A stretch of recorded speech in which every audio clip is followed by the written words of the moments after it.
So this is just a preliminary mic test for now, and what it is, I'm doing a new modified mic system, and it's basically trying to emulate something similar to the form factor of a Rode Videomicro. So basically what I'm doing, I'm taking a cheap lav like that, which costs about £1 to £2, and I'm just getting hold of a 3.5mm female jack plug like that. And then I kind of chop the end off one, chop the end off the other, super glued them together until I've eventually got something like that, where it's got a 3.5mm input on the back, and then there's the actual body there that was on the lav, and then inside I wire up various capsules. And so the idea behind this is that I can then plop it on top of like a camcorder or do whatever. At a push, I suppose you could still even fasten it to yourself. But the other thing I've done as well, I've actually made up a kind of like an extra body system for it, which is basically a handheld microphone where it's got a permanent 3.5mm jack inside. So what happens is you just literally screw the top off, pop this in, put the top back on, and then you turn it into a handheld mic system. Okay, so I'm going to test out the Primo Em172 and the 184. One's Omni and one's cardioid. Okay, so right now I've been using the Rode Videomicro. So now onto the Primo Em172 in that little tiny body system. And what it is, I've used the original clip that comes with the lav to then fasten it onto the top of the camera. So what this means is you could actually use that clip system to fasten it to like any kind of like edge of a camera probably, and you can actually do that without having like a dedicated shoe mount on top of the camera. So yeah, what it is, it's the Em172. Now this is a Omni, which means it's not going to be so well suited to certain environments, but to be honest, there's a lot of environments that it is suited to. And you know, even surprisingly outdoors as well, because you get kind of like a nice more open sound out of it as well. Also, with it being an Omni, you tend to find they've got like better like bass extension or better EQ in general as well on Omnis, as opposed to like cardioids, or at least at the cheaper range of these things. When you get to like paying for a lot of money for these kind of things, you know, cardioids are going to sound great. I mean, as for instance, the Rode Videomicro is a cardioid, and the thing for me, I love it because it's amazingly versatile. It's dead easy to set up. It's really cheap. But you know, in all honesty, it doesn't have great bass extension and stuff like that. But yeah, anyway, so just quickly, this is the Primo Em172 top mounted onto the camcorder. Well, not camcorder, the phone. So I'm now onto the Primo Em184, which is the cardioid. And like I was saying earlier on, cheaper end or lower end cardioids tend not to have as full a sound as like an Omni. It's only once you start paying a bit of money for these things do the cardioids tend to kind of have like that fuller frequency range. It's just the very nature of how the cardioid works and how it does its rejection and stuff, which means that you're going to have to start paying a little bit more money for better capsules and whatnot. But that said, in this particular instance, because I'm on a phone, and like this is very similar to a lot of other kind of like low-end recording devices, they have tons of dynamics processing. So when the microphone goes in, its analog signal is subject usually to a fair bit of AGC, compression, limiting, or whatever dynamics processing the phone feels is necessary in order to record the signal. Now, it could also be argued at that point that, you know, you may have a very high-end microphone which has got amazing kind of like EQ characteristics and whatnot, and then you've just got like a fairly okay mic which is all right. But you can argue that when it goes into something like a phone, which is going to have like tons of dynamics processing going on, as to whether or not the difference in them two mics is going to be massively noticed. So it may be the case that right now, you know, I might actually be getting a decent sound out of this mic. I'm not entirely sure. So, you know, my perception of this microphone and its kind of bottom end and its presence compared to, say, the 172, it may be a bit different on something like this phone, only because it is going to be kind of hitting it with a fair bit of dynamics processing. But that remains to be heard on playback. Anyway, the other thing as well is with these like little kind of form factors that I'm trying to do. So there's one of the mics there. And then if I just get a simple kind of like muffler or dead cat, boom, you're straight on with that. And I will be doing some outdoor tests with this as well. And like, you know, you're going to pick these up for about £2. So these are just like amazingly cost effective. But then on top of that is the other system that I'm using. So these are one of the mics that I use for kind of like butchering and kind of doing mods with. Now, if I take the ends off, inside the mic, what I've actually got, if I can pop it out, I've actually got a 3.5mm jack already inside. So if you look here, what it is, I've got some foam there just to seat the actual body of this modified mic in. So what I do, I literally just pop the mic on there and then just stick it into the foam like that. So I've got the mic like that. Now at that point I could still also put on the dead cat as well, but then I just whiz the top on. And so like literally you're talking like, you know, not even 30 seconds, a minute to be able to convert one of these mics like that into a handheld mic. And then obviously you can get off and kind of do your own thing, reporting and whatnot. Now I've actually already done a fair amount of tests like this with the Primo Em172, the Omni, and it is absolutely fantastic. So again, this is the 184, so I need to see what this, or hear what this sounds like, and then, you know, kind of put it up against the 172. But if both of them are kind of like working fine, then, you know, there might be scenarios for either or. And then given that I can throw it into one of these and get like really close, you know, for kind of like interview reporter stuff or even vlogging, could be a really good option. Okay, so I'll just do a bit of a count test with these things indoors. And then what I'll do as well, don't know about today, but I'll get outside and I'll test all three again outdoors, and quite possibly in this configuration as well. 1, 2, 3, 4, 5, 6, 7, 8, 9, 10, 11, 12, 13, 14, 15. Okay, so I'm outside now and I'm on the road straight away. Now, I think the big advantage the road's going to have here is the fact that it's got such a big like wind muff on it, or dead cat, whatever you want to call it. So I think out here, because it is a little bit breezy, so I think this is kind of, it will come into its own just purely because of its wind filter. I think the filtering on the other two, because it's such a tiny little wind muff thing, may not be enough. Anyway, so this is really just so I can get a gauge of how the other two sound tonally against this. Okay, so this will be enough then for it being top mounted. So what I'm going to do is crack on with the other two top mounted, and then I'll do a bit more after that as well. Okay, so I've now popped over onto the Primo Em172. Now obviously this is an Omni, so it's going to be picking up everything. But, and like I was saying earlier on with the indoor thing, the Omnis tend to have a bit more of a fuller sound to them. And to be honest as well, you know, if you're in an environment, maybe even like this outdoors as well, although it's an Omni, it's going to pick up everything. As long as it's picking me up more than everything, the thing with an Omni, you do get a nice taste of the environment that you're in with it as well. So rather than be so focused just on dialogue, you know, you could get a bit of a taste of your surroundings with an Omni. Now, don't get me wrong, if you're in an environment where it's noisy, there's a lot of, say, chatter or something like that, and you need to be more focused in on the dialogue of the person that you're kind of pointing the camera at, then of course an Omni is going to kind of like not be anywhere near as good in that scenario.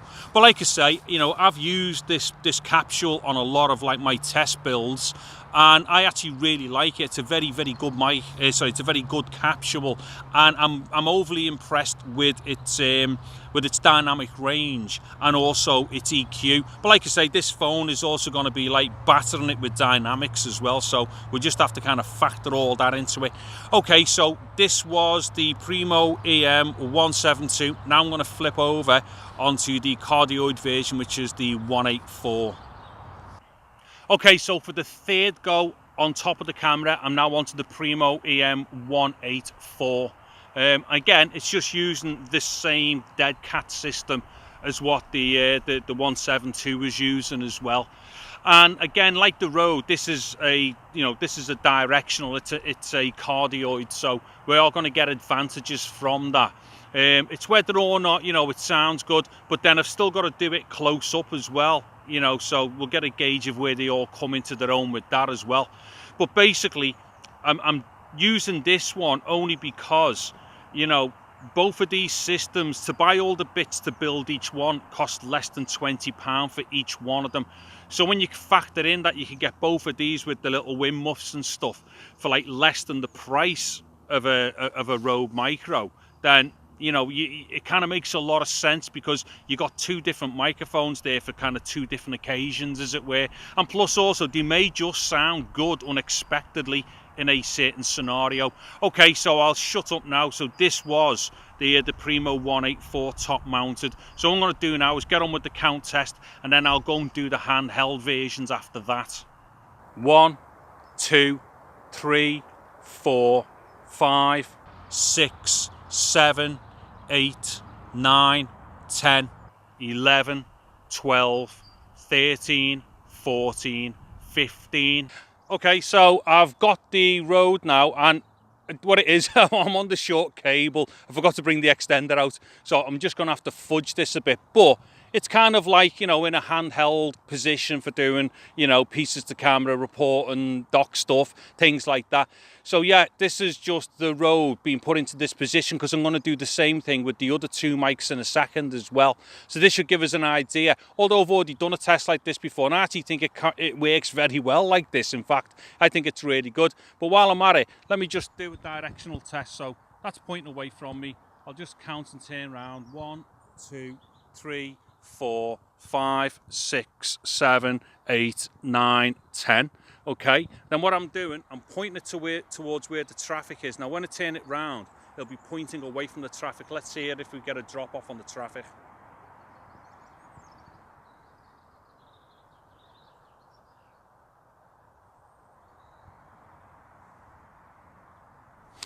Okay, so very unconventionally, I've got it on a short cable. So yeah, but the distance that it is thereabouts where I would have a handheld mic anyway. So that should be good enough for this. So now I'm going to test the other two now. Okay, so I'm now onto the Primo Em172, which is in its little body thing. Also, it's got the dead cat on, and it's inside. So, just inside the actual dome bit on the top there, it's kind of like sitting in with its own dead cat. There's a very tiny thin bit of foam as well inside these mics, but I'm just hoping that it's enough to kind of quell this slight breeze, because to be honest, beyond the slight breeze, I think doing like handheld mic stuff gets very problematic, unless you're going to sit there with a really big kind of wind system on them. Anyway, yeah, so this is really just more of a test to see how functional this is. And I mean, unfortunately, because I didn't have the long cable for the Rode, I couldn't come walking off, but that wasn't going to alter the sound of the Rode. It's just that with this, we can now see like a certain type of versatility with it. Now, I've already used this capsule in this body before as well, to do stuff like, with one of my mates, like some of the vloggy stuff we do on his kind of like Facebook page and that. And in all honesty, it's brilliant, because I kind of like was doing something amongst like 3 or 4 people, and we were kind of just kind of loosely kind of pointing the mic around and stuff, and it worked really great at that. Okay, yeah, so, this distance that I've got, I mean, this might even be a little bit low for some people. I don't know. You can get it closer if you want. To be honest, I actually had the Rode closer than what I've got this right now. But because this is sensitive, I don't think I'm going to have much of an issue, where I'm placing it around. So due to its sensitivity and it being omnidirectional, it is very forgiving. And again, like I was saying earlier on with an Omni, they're not ideal for like a lot of situations, like very crowded rooms or certain indoor environments. But to be honest, if it's there and it's going to work, especially like doing something like this, then, having this and the other one as 2 options, could be a really cool thing. Okay, so what I'll do now, I'll get onto the 184, and then, yeah, I'll kind of like do something else a little bit after that. Oh, yeah, and by the way, it did just pick up a little bit there with the breeze. So hopefully, this has handled the slight breeze all right as well. Okay, so I'm now on to the Primo Em184. Again, this is similar to the Rode, as in it is a cardioid. So, this is going to have its certain advantages over an Omni as well. But it's more important to see, kind of like the distances I can use it at to get more of a fuller tone out of it as well. Because again, like the Rode as well, they probably lack a little bit, because they are, they are very cheap for what they are. Now, when you go right up the scale to like a studio condenser, then which is cardioid, then it's a different story. But with these, you know, they're very little money and stuff, and it's just a case of like, how practical are they gonna be? Now, I personally think that this one is probably gonna sound quite good in this position, just like the Rode was, to be honest. I mean, because I've tested the Rode in this position as well, and I think that that's great. Now, this is the distance I am here, and in all fairness, this is a bit backed off from where I had the Rode as well. So if I get a little bit more like that, you know, maybe that's more where this mic should be. I don't know.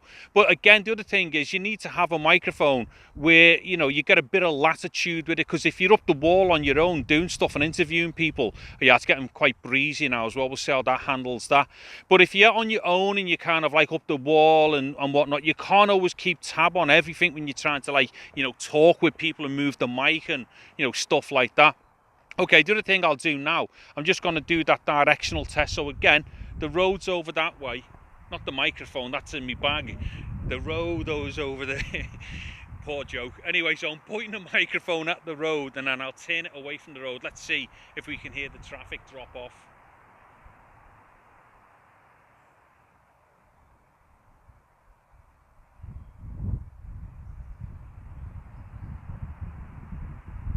Okay, and I wouldn't be too surprised as well if this might be a little bit more directional than what the Rode is.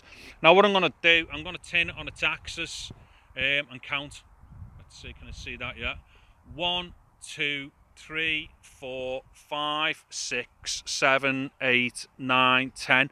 Okay, and then what I'll do, I'll go back the other way with it. 10, 9, 8, 7, 6, 5, 4, 3, 2, 1. All right, so what I'm going to do now then is just finish off these handheld tests with the count test, and then what I'm going to do after that, I'm just going to come back dead quick and see if I can just kind of fashion the you know, these two mics. I won't do it with the Rhodes, but I'll try and fashion these two onto me t-shirt or something, just to see, you know, if it is doable to use them as some form of like a close mic lav type system. 1, 2, 3, 4, 5, 6, 7, 8, 9, 10, 11, 12, 13, 14, 15. Okay, so the craziest thing in the world here, basically what I've done, I've just, I didn't come out with any of the cables I thought I'd come out with. So what I've done, I've actually just untwangled all this from the mic body, and I'm using the actual long mic cable to connect it. In the process, I've just kind of snapped the end off because I hadn't actually fixed it in with the glue on this one, because I was just kind of testing its construction. But anyway, this is the 184. And yeah, you know, this is in a lav position. Now, as much as this is going to look like a monstrosity, basically, you could either leave it like this, but just use a very thin cable, you know, to kind of tuck under and come out at a push, you know, to do a lav position with it.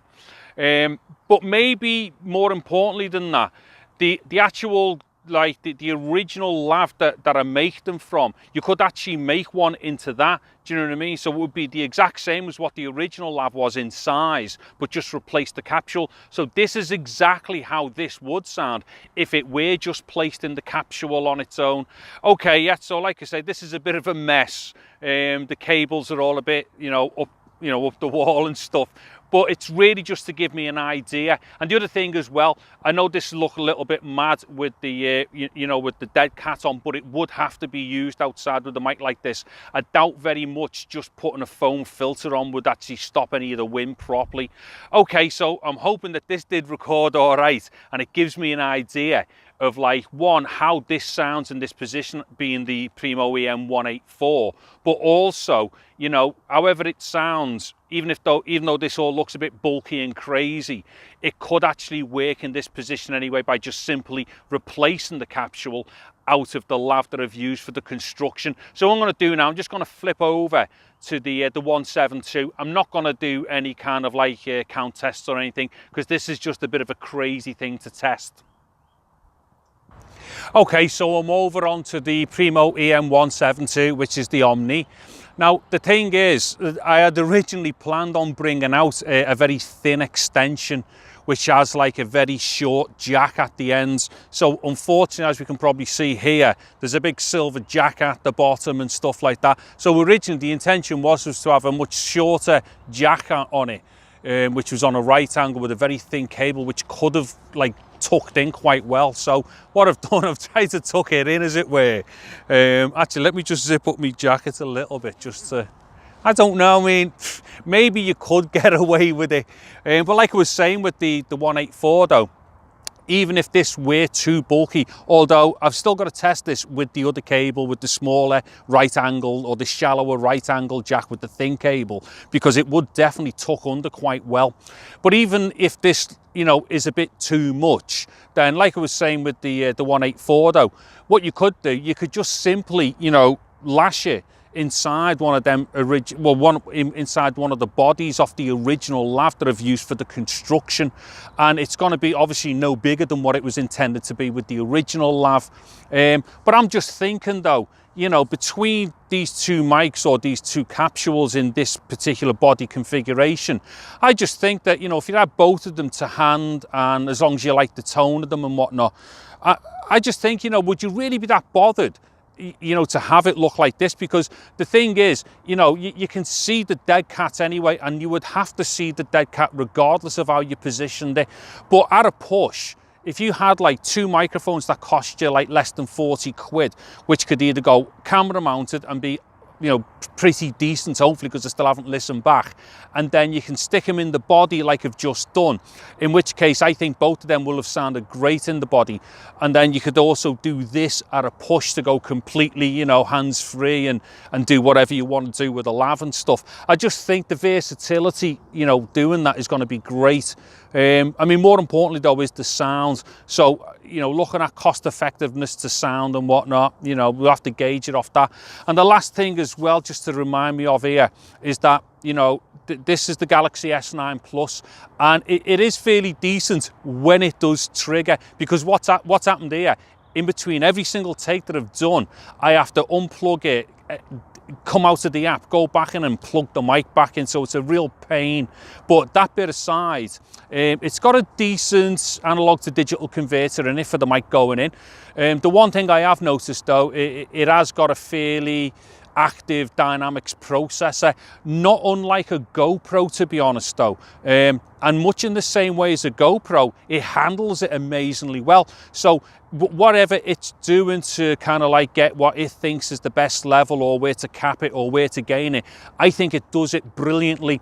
As to the actual A to D quality, I've not put it straight up against anything just yet, but in its basic form, it is very, very good at handling the dynamics and like keeping like a lid on the mics as well. Okay, so I've probably talked myself out enough here with my crazy lav version of this microphone. So yeah, I think that'll do now, and it just remains for me to go back, have a listen, and to see if it's worthwhile doing a how to build one of these or both of these mics, and like kind of do some YouTube stuff with them.